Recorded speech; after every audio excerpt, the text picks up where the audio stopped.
C'est une vraie question que je me pose, encore une fois. À quoi sert le compte Twitter de la police nationale? C'est pas forcément dans un sens négatif que je le pense, mais c'est parce que je me dis, mais finalement, aujourd'hui, ils ont un compte Twitter, ils ont plusieurs comptes, et que ce soit la police nationale française, hein, mais je pense que, j'ai pas regardé, mais je pense que ça pourrait être, à mon avis, la même chose pour la police fédérale belge. Et je me suis dit, après avoir, je vais vous montrer, justement, vu Nous Toutes qui fait une campagne qui s'appelle Prends ma plainte, une campagne contre les policiers qui refusent de prendre des plaintes.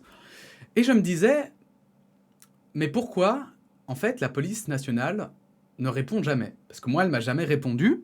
Je l'ai hâté pourtant plusieurs fois pour des affaires qui étaient pourtant pas si peu importantes. Et ils n'ont jamais répondu, ils n'ont jamais parlé. Et je voulais avoir du coup ce débat avec vous, parce que je trouve qu'aujourd'hui, on est quand même en 2021, les gens s'informent plus forcément comme avant, et j'ai l'impression que la police, finalement, a toujours un train de retard, et ce qui est grave, parce que je me demande si ça n'augmente pas le clivage entre la police et la population. Le fameux clivage dont je parle souvent. Et en l'occurrence, ici, je suis allé sur le compte de la police nationale et je me suis dit, bon, je vais aller directement dans les tweets et réponses, et on va regarder un petit peu, justement, un peu leur compte, un peu ce qu'ils font avec, puisque moi j'ai jamais eu de réponse, peut-être qu'ils répondent jamais, peut-être qu'ils répondent pas à moi, peut-être qu'ils répondent à d'autres, peut-être qu'ils sont réactifs sur certaines choses. Et j'ai un peu regardé, alors ici on a, voilà, il repartage la police nationale 91, qui est donc un autre compte de la police nationale, mais local,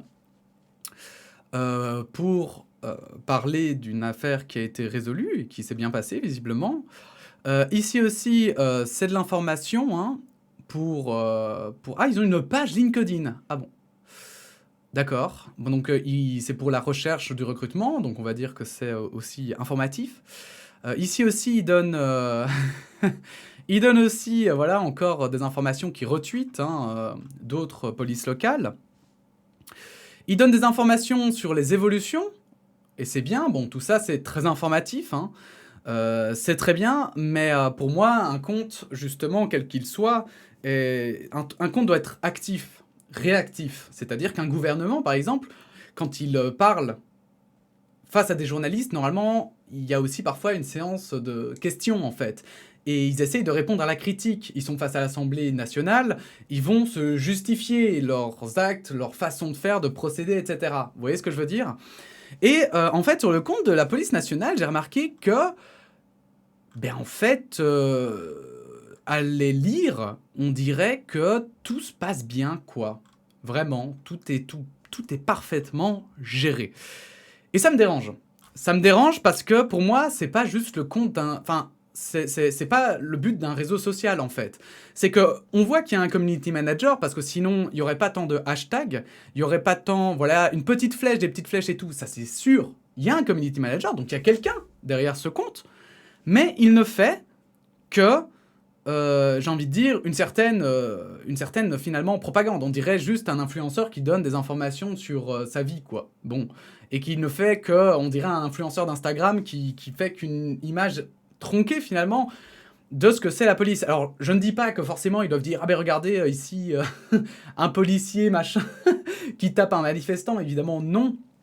Mais je trouve que c'est intéressant de parler, parce que regardez, au final, il y a peu de likes, peu de commentaires. Enfin, ça...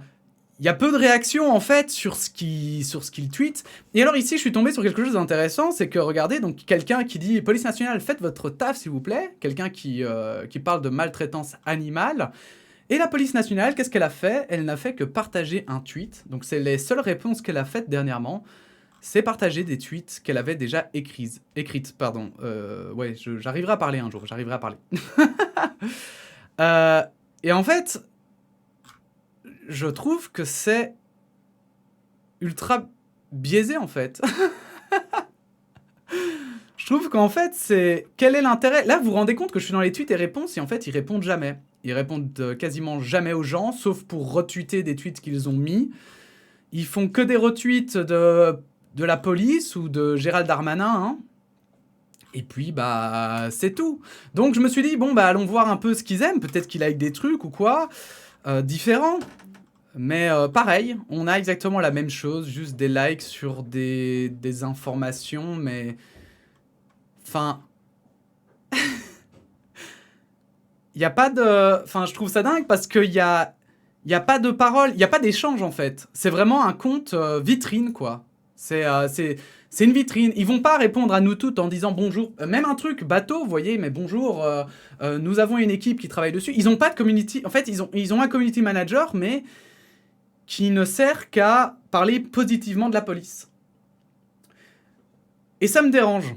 Ça me dérange parce que pour moi, c'est un peu comme si vous pouviez jamais porter plainte à la police. Vous pouviez jamais dire parfois ce que vous avez sur le cœur et n'avoir jamais de réponse. Or, Twitter, c'est ça par exemple qui est très pratique, hein, que ce soit Twitter, Facebook ou Instagram ou quoi que ce soit. C'est qu'en fait, ça permet les échanges rapides et efficaces. Ça permet parfois de rassurer. Parfois, voilà, même, vous savez, même les langues de bois, comme YouTube fait, par exemple, en disant «Bonjour, nous avons bien pris en considération votre demande et nous sommes en train de la traiter». Voilà, même ça aide les gens à se dire «Ah ben, je suis pas laissé dans le vent». Or, la police nationale ne le fait pas. Pourtant, c'est pas faute de les hâte, pourtant, c'est pas faute de mettre des hashtags, de essayer de les faire réagir, mais ils ne réagiront pas. Et j'avoue qu'en fait, je voulais lancer un mini débat, hein, voilà, c'est tout. Hein. Je voulais avoir un peu l'opinion de chacun parce que, bah, on sait jamais. Je trouve que c'est un truc qui pourrait vraiment améliorer, je pense, le rapport avec la population de la police. Et qu'en plus, aussi, ça permettrait peut-être, hein, je veux dire, là, on parle de community manager, mais c'est pas forcément que les community managers, ça pourrait être aussi voilà, derrière, ça peut être aussi les porte-paroles hein, de la police nationale qui pourraient répondre, etc. Et je peux comprendre que peut-être qu'ils ont peur qu'il y ait des faux témoignages, qu'il y ait des fausses plaintes ou des trucs comme ça. Mais c'est comme YouTube, c'est comme, enfin, je veux dire, c'est comme plein de plateformes sur Internet en fait, où où on se plaint. Oui, évidemment, il y a des gens qui vont se plaindre pour un rien. Mais justement, c'est pour ça que ça demande une réaction. C'est pour ça que ça demande parfois, je dis pas qu'ils doivent répondre à tous les tweets, mais répondre à certains tweets et parfois en fait réagir, je pense que cela pourrait aider la police nationale à avoir une meilleure image.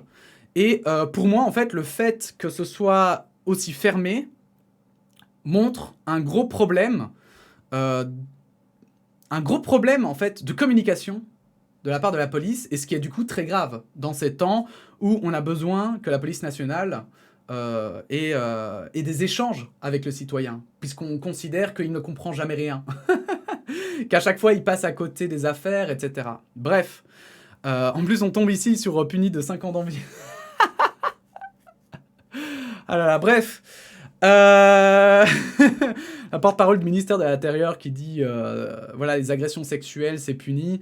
Alors qu'on se rappelle que la police nationale, j'en avais parlé dans une précédente vidéo, hein, eh bien, on se rappelle que la police nationale avait un peu soutenu. Hein, Bon, bref. Voilà, n'hésitez pas à partager votre opinion en commentaire, n'hésitez pas à liker cette vidéo, à la partager, et puis on se dit à bientôt pour de nouvelles actus. Voilà, la bise.